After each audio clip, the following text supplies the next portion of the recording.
I went from 1400 to 2100 in just 2 months, and I'm gonna tell you exactly what I did to get there. The one thing I cared about in these games were the weaknesses. A weakness is a square that is attacked more times than it is defended. Look at this dude. With that in mind, let's jump into the first game. I open up with the Queen's Gambit. That is usually my go-to opening. He declines it, that's fine. We develop our pieces, all very normal up until this point. He goes knight to c6, which is already kind of a weird move. You're usually supposed to push the pawn before you move the knight out. But okay, doesn't matter, it's not the end of the world. And he goes knight to a5. Okay, this is a weakness. It is attacked 2 times and it is only defended once. However, knight to a5 is kind of a bad move. You're straight up telling me, hey, I want to take that weakness, which is kind of easy for me to get rid of. As you can see, I just take your pawn. Now you have to take care of that and your knight is on a5, looking really weird. However, now they created another weakness. That's right, the pawn on h7, only defended by the king, and it is attacked by 2 pieces right here. I did not see this. I was really bad at this point, but okay, I just castled, which is totally fine. He gets rid of the weakness, and now I go bishop to d2. Connecting the rooks, he goes back to c6, because of course he realizes that it was a bad move. Then I take on d5,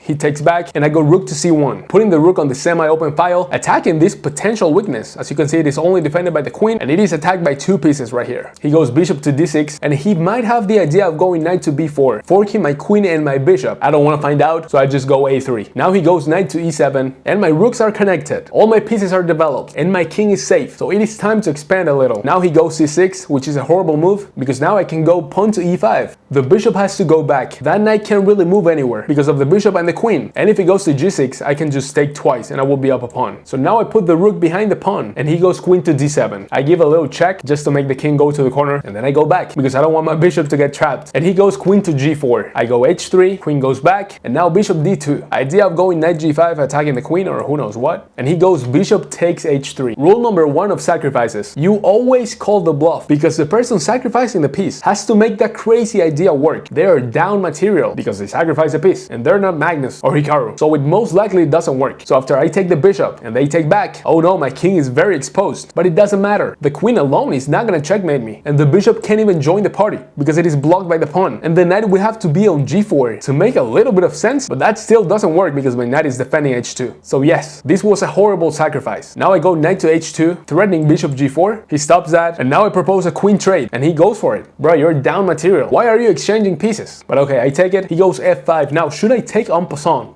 and attack the knight with the pawn and with the rook at the same time? It looks very tempting, but no, you shouldn't, because this bishop is not doing anything behind the pawn. So if we move the pawn out, they could get rid of that bishop with a check, and after we take, they just move the knight away and that's it. So instead I go knight to f3, and he goes knight g6. Now this is a weakness. It was not a weakness back then because he could protect the pawn, but now it is impossible to protect the pawn, so I'm just going to attack it. I go king to g2 first, with the idea of going rook to h1. Then he goes king to h7, and I go rook to h1, and it is impossible to protect that pawn. If you go king to h6, then I take your king. If you go knight to f4 check, then I will take your knight. So this pawn is falling real fast, and as soon as my opponent goes rook to h8, he resigns the game. I gained like 50 points in this game, and now I'm 1500, but the part 2 is gonna be even better. So subscribe if you haven't, and turn on the notifications. I'll see you in the next game.